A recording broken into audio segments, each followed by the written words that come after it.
Hello students, a very good morning to one and all. Welcome to the next lecture of online 2D class series of subject Novel Drug Delivery System. I am Mrs. Aarti Majumdar, Associate Professor, Department of Pharmaceutics, Smriti College of Pharmaceutical Education, Indore. Dear student, in the previous lecture, we have discussed about various approaches used for the formulation of gastroretentive drug delivery system. So far, we have discussed about effervescent type of low density drug delivery system which works on the mechanism of uplifting of the drug delivery system due to the generation of gases. Because of this, they are also called as hydrodynamically balanced system. In today's session, we are going to discuss about non-effervescent low density approaches for the formulation of gastroretentive drug delivery system. Dear student, these non-effervescent low density system, they can be of two types, swelling and expanding types of system, or they can be systems which are formulated using inherently low density materials. These systems which are formulated by using inherently low density materials, or both these types of system, they have low density which may be because of entrapment of the air in between the system, or it may be incorporation of the low density materials. Now, swelling and expanding types of non-effervescent low density system.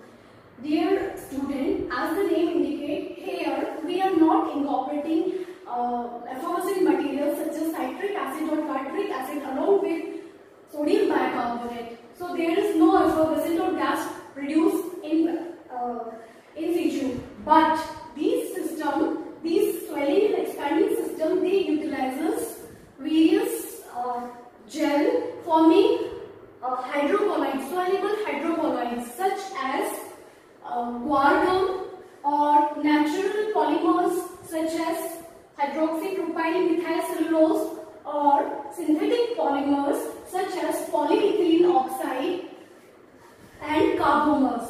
Now, these materials, these type of system, they can be formulated in the form of tablets or maybe capsule by incorporating or embedding drug powder into materials which are swellable type, or maybe guar gum, hydroxypropyl methylcellulose, polyethylene oxide or carbomers. When drug material is mixed with these material and then when it is compressed into tablet or it is encapsulated to form hard gelatin capsule, when such type of drug delivery system is administered through oral route of administration, it comes in contact with the gastric fluid. On coming in contact with gastric fluid, these material, they absorb water into it and convert into a jelly structure, jelly mixture. Now, because of the formation of gel, air gets entrapped into it, and which result in the decrease of density of these system even less than 1. Now, if the bulk density of the delivery system is even less than 1, or it is less than gastric content, then the system is certainly going to float for a longer period of time, which results in the increase in gastric residence time. So, along with the decrease in density, these systems are also expand in their size. Because of the expanding in their size, these systems are also unable to pass through the pyloric sphincter, as the other gastric contents do pass through the stomach into the intestine. So thereby, by both of the mechanism, due to the entrapment of air in between the gels and due to the expansion of the shape and size, these systems result in the longer gastric residence time, which is the main objective of the formulation of gastroretentive drug delivery system. Apart from this, these swelling and expanding types of system, they release the drug in a sustained release way from the gel matrix, These gel matrices serve as a reservoir for a longer period of time. So this is all about swelling and expanding type of system. Now secondly, the various systems which are formulated by using inherently systems which are having inherently low density. Okay, they may be having inherently low density because of the entrapment of the air in between it. For example, formulation of hollow microsphere or micro balloon. So these systems, they have air entrapped into the core. Apart from these types of system, non-deformable system, they can also be formulated by using materials of which low density material. For example, polypropylene foam particles, foam powder.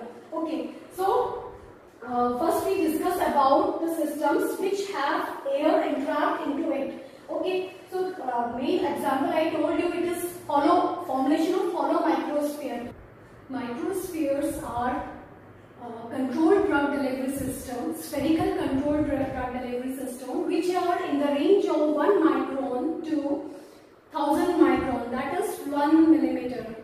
These microspheres, they are prepared by, they can be of reservoir type of system, or they can be of matrix types of system. They are prepared by the use of certain types of polymer, which we have studied in our previous chapter, which was controlled drug delivery system. Okay, now these hollow microsphere, they can be prepared by various methods such as emulsification, solvent diffusion method, or maybe dehydration of solvent hydrogen.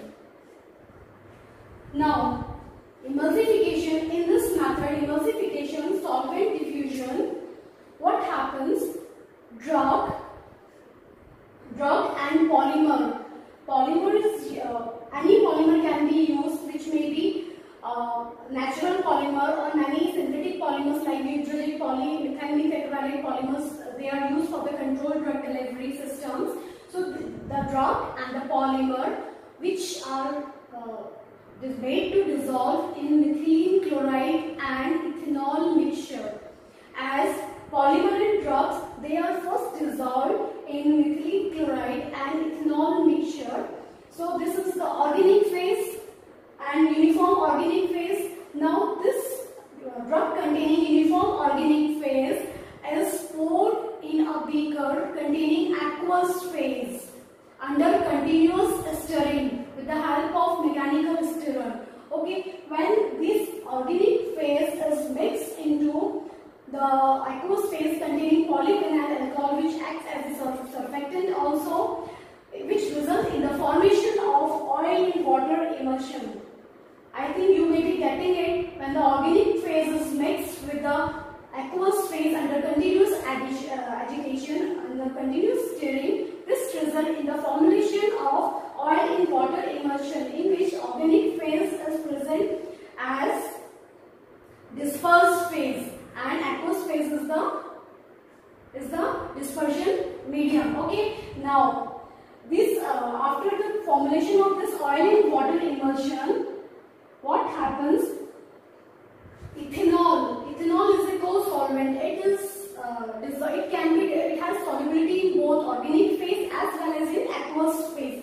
So as soon as this oil in water emulsion is formed, this ethanol gets partitioned into the aqueous layer. Because of this, solubility of polymer, which was initially soluble in the organic phase, it decreases and it precipitates out and form the membrane outside, which is enclosing the droplet of methylene chloride into the core. Okay, it is enclosing a droplet of methylene chloride which contains drug. So this droplet, it contains methylene chloride plus drug, and outside a membrane, polymer membrane is formed because of the precipitation of the polymer. Now on further evaporation, methylene chloride, it evaporates and diffuse outside the resulting in the formulation of hollow microspheres. These hollow microspheres, drug containing hollow microspheres, they are also called as microballoons. Another procedure is also there. Here we utilizes calcium alginate bead formulation. First, a drug containing calcium alginate bead is formulated, which is initially in hydrated state, and because in the hydrated state the size of the bead is larger. This hydrated calcium alginate bead, it is coated with polyvinyl alcohol, which result in the formation of membrane outside this hydrated calcium alginate bead. Upon dehydration, this calcium alginate beads, it shrinks in size, resulting in the air formation of the air compartment around it. See, this is the hydrated calcium alginate bead which contains drug into it, and out of it, it is coated with the polyvinyl alcohol. Okay. Now, upon dehydration, membrane, this is dehydrated membrane which remains as such. It is a rigid membrane. Then, but calcium alginate core, it shrinks down, resulting in the formation of air compartment around this bead. Because of the formation of this air compartments or entrapment of air into these system results into decreased bulk density. Because of it, these systems float upon the gastric fluid. These systems remain floating with the gastric fluid. These types of systems are also having one advantage over the other systems which we have studied, like effervescent types of low density system.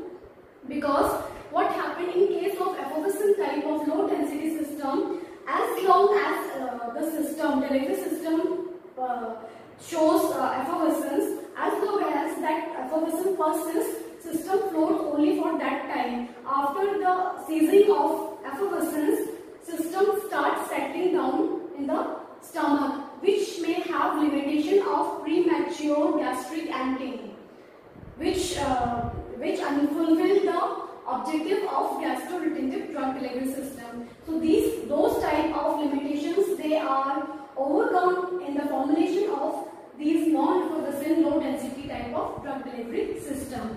Another approach is also there, that is by incorporating low density material. This approach utilizes low density materials such as wax or other low density polymers such as polypropylene foam. These types of systems, they can be formulated in the form of matrix tablet, or they can be formulated as floating microspheres. These matrix tablet, matrix tablet are formulated by mixing drug along with the low density foam powder, polypropylene foam powder, into the other tablet excipients, and then compressing it by the normal tableting procedure. So which result in the formation of matrix tablet, which may contain drug and low density polymers uniformly distributed throughout the tablet matrix. Because of the presence of this low density foam powder, this matrix tablet, it floats over the gastric content, over the gastric fluid. Another approach, it is the formulation of low density floating microspheres. These floating microspheres, they are formulated as first preparing the mixture, organic solution, uniform solution of drug and polymer in the organic phase, in any organic solvent in which low density polymer is insoluble. Now this mixture is poured into the Teflon dish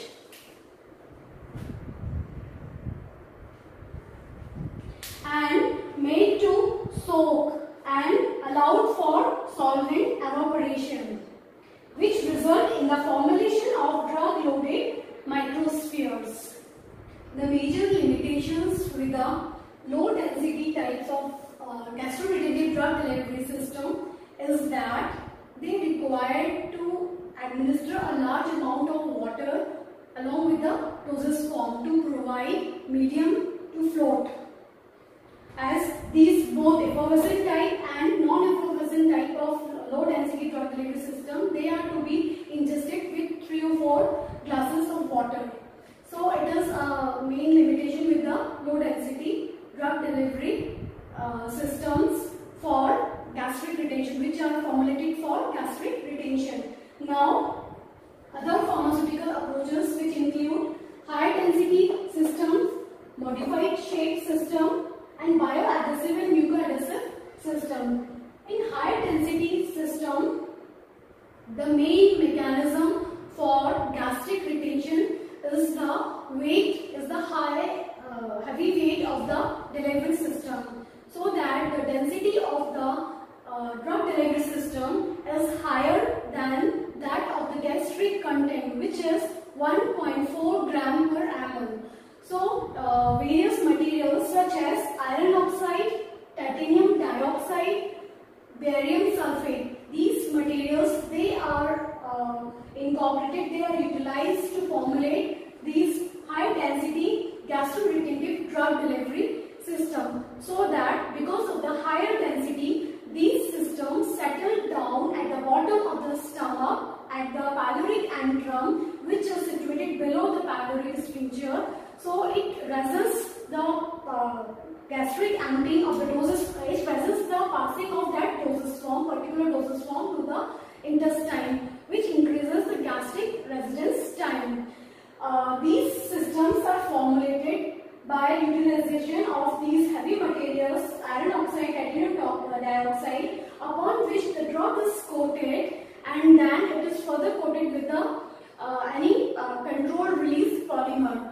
Now, modified shape system. In this approach, drug is incorporated as in the various geometric shapes such as spherical, strings, spiral, tetrahedron, etc. So the drug is with the help of certain erodible and bioerodible polymers. Drug is formulated in various geometric shape. By mixing with the polymer, it is tightly packed into a hard gelatin capsule. When such capsule having tightly packed drugs in various geometric sizes, when comes in contact with the gastric fluid, after the dissolution of the gelatin shell, these drug molecule, they comes in contact with gastric fluid and unfolds. And because of this unfolding, the shape and size, shape of the drugs is changed and size increases, which resists of passing these modified shape system through the pyloric sphincter, resulting in the increased gastric residence time. Another approach is the bioadhesive and mucoadhesive system, which are based on utilizing various polymers such as chitosan and carbomers, and many other polymers are available, gelatin, which have some bioadhesive and mucoadhesive properties. Because these mucoadhesive and bioadhesive system, these can remain stick over the gastric mucosa for a longer period of time, thereby increasing gastric residence time. And also these systems have advantage of releasing the drug at the through the mucous membrane locally, so that which is used in the treatment of various gastric diseases such as gastric ulcer and various antibiotics which are used in the treatment of Helicobacter pylorus, all the diseases caused due to this bacteria. Okay, so these are the various types of pharmaceutical approaches which are used for the formulation of gastroretentive drug delivery system. So dear student, so far we have completed our topic gastroretentive drug delivery system. We have covered various headings like what are gastroretentive drug delivery system, what are the need of gastroretentive drug delivery system, what are the various advantages of gastroretentive drug delivery system along with their limitations, what is gastric emptying, what are the phases of gastric emptying, what are the various factors influencing gastric emptying time, and what are the various approaches used for the formulation of gastroretentive drug delivery